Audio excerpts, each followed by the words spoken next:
tí mo gba 500,000 tó jẹ́ wípé 400,000 naira ti bá owó lé lọ 100,000 tó kù gan tipátipá ni wọ́n fi tèmi àtàmọ̀kẹ́ jẹun àmọ̀kẹ́ sì ní kò gbọ́ nǹkan kan ó jẹ mí nígbà wo la fẹ́ donílé nígbà wo la fẹ́ ṣe yìí dá adulthood yìí scam mọ́ ni o èmi mọ̀ fẹ́ padà sí pé ìwé tó jẹ́ pé gbogbo ronú mi ò ju káwọn òbí mi fún mi ló jẹ lọ àbí gbà wo la fẹ́ donílé báyìí ẹlẹ́dàá. ẹ lè fi 1,500 yẹn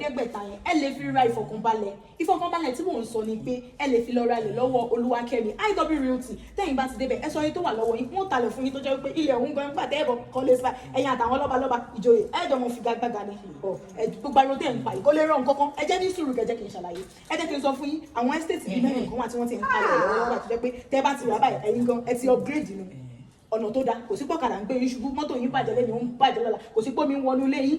ẹ kúkú fẹ́ràn kẹ́ ẹ mọ ya snap pẹ̀lú ọjọ́ orí yìí náà bẹ́ẹ̀ bá ti débẹ̀ báyìí kíákíá báyìí tẹ́ bá ti kọ́lé yín tán géètì ti wà ń bẹ̀ àbò tó péye wà ń bẹ̀ ẹ dákun ẹ tètè kàn sí Olúwakẹ́mi kó lè ṣàlàyé fún yín kẹ́ẹ̀sì mówó lọ iye tó bá wà lọ́wọ́ yín kó mọ̀ kó lè mọ bí ó ṣe bá yín ọjọ́ rẹ̀ wò ẹ má ní mi ò sọ fún yín ó yá mo nífẹ̀ẹ́ yín ẹ tètè lọ. géètì ó máa bẹ̀ mí àtàwọ̀kẹ́ àwọn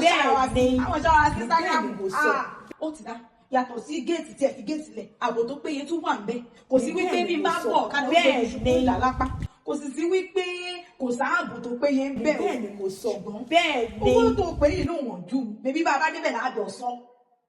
èmi ni wọn kàn jí lọ́wọ́ ọ̀la tí ò bá ṣe pé mo ní alẹ́ ìgbọ́n ní ti tàtẹ̀jíṣẹ́ sí wọn o ṣeun pọ̀. mo mọ̀ pé láwọn èèyàn nílẹ̀ yìí lókè òkun mo mọ̀ pé nífẹ̀ẹ́ àwọn ọ̀rẹ́ yín ẹ tètè bá mi sọ fáwọn ọ̀rẹ́ yín o ẹ mọ̀ pé mo ti mú update wa àwọn ilé máa ń sọ pé àwọn kẹ́kọ̀ọ́ update mo ti mú update wa ń sìn bóyá ilé àkọ́gbé ni ilé àkọ́tà ni àwọn ọ̀rẹ́ yín tó wà nílẹ̀ yìí lókè òkun ẹ má jẹ́ kí wọ́n kàn máa ṣiṣẹ́ ẹ jẹ́ kí wọ́n fi owó wọn dè nǹkan mọ́lẹ̀ tẹ́ ẹ bá ti ra ilẹ̀ àbí ilé lọ́wọ́ IW Realty ẹ ti ra ìfọ̀kànbalẹ̀ o ẹ ti ra ìfọ̀kànbalẹ̀ á ní sin kọ́kọ́rọ́ kú o ó yẹ tètè kàn sí wọn ire o ire ni tiwa.